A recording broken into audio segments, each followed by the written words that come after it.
Good morning. All right.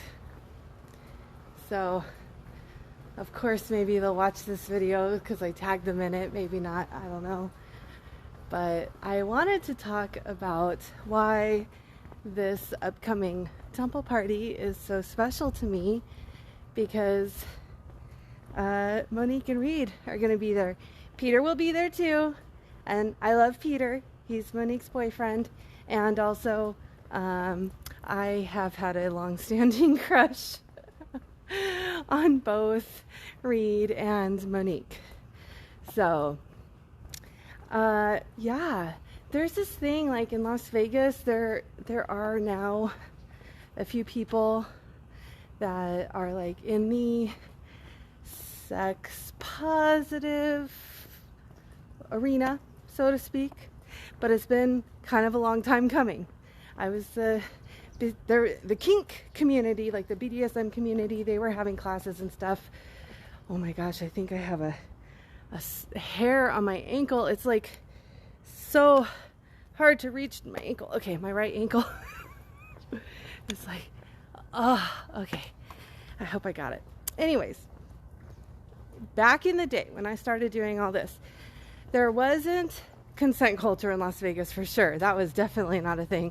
There was not a sex positive culture.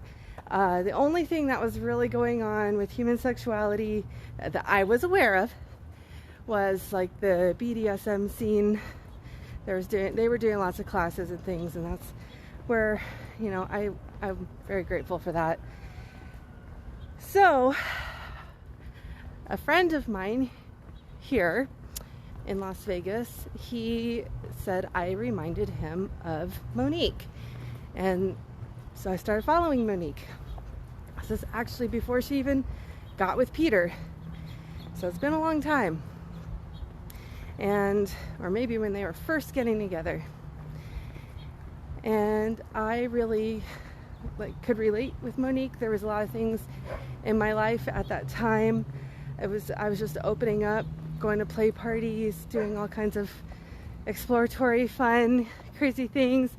And she is like a prolific writer, and she would write about all her experiences. And so I felt like I got to know her, and I got quite the crush on her. I just thought she was the most beautiful, outgoing, adventurous, sexy woman I had never met that I had seen on Facebook. So that's going on. And then she was tagging Reid.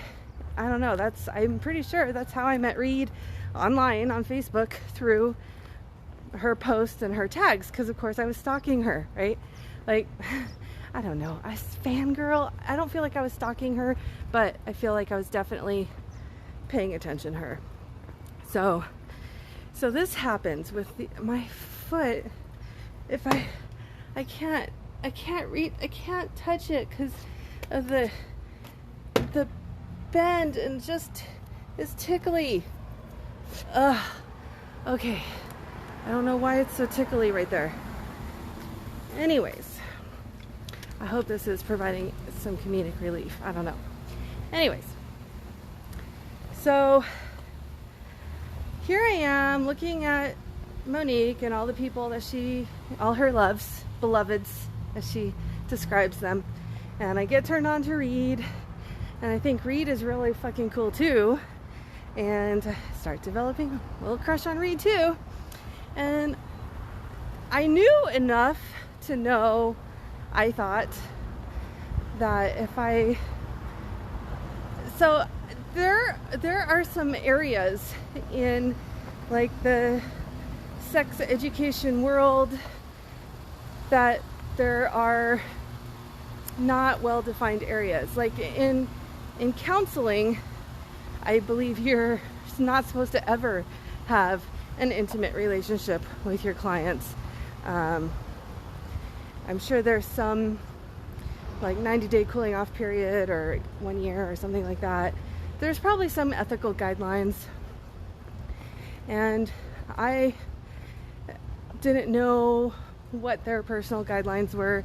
that's the thing with the sex education and coaching. It's not regulated, so each person can go on their own guidelines. So I did not know what their guidelines were, but I was worried that if I didn't meet them in the right context, that I wouldn't even have a shot with them to know them personally. And so I was waiting. I kept waiting for some opportunity to meet them, like, organically. And years were going by and it just wasn't happening. So finally, then Reid was having Sex Geek summer camp. I was like, well, maybe I'll meet Monique at Sex Geek summer camp. So I went to Sex Geek summer camp, and basically part of me fell in love with Reid, and I did not meet Monique. I met her husband, Nathan, who I really care about as well. And, you know, I learned so much from Reid, and I actually went back 2 years in a row to Sex Geek summer camp. And it was really good to not be so alone in the world anymore as a sex educator. And, you know, went on about our lives. And then I used to go to a lot of personal growth and development events, and I actually put myself like on restriction from going for a couple years because I was like, no, I just need to work and set myself up. And then in the beginning of 2021, I was having a very hard time personally. So I was looking for things that I could do for myself to make myself feel better. And there's an annual event that Monique always has, the intensive for extraordinary facilitators. And I was like, oh, which now I'm going to be a teacher at this year. But I was like, okay, I don't think I'm ever going to get Monique's space organically, but let me just buy a ticket to this thing. This will be good for me professionally. I can justify doing all this to go meet Monique because I can justify it for my business. So in early 2020, that's what I did. I put down the money. And then the pandemic happened and a lot of stuff changed in my life. And I started school online, and they put the retreat, the intensive, online. And I was just like, there's no way I could do both of these things. So I didn't get to do the intensive that year. But what happened was it prompted me to write a love letter to Monique, basically like declaring my crush and all the things. And it was really hard. But that led to me going to retreats and stuff in 2021, where I went to 3 different events with her, and also led to me co-teaching. So now, are we lovers and beloveds? No, I still have a big fat crush on her, but you know, now she's actually a real person to me, and I've been in her space, and that feels really good. And I've learned so much from her. And I would say one of the most valuable things I learned from her is how she lets love in and lets people love her. And like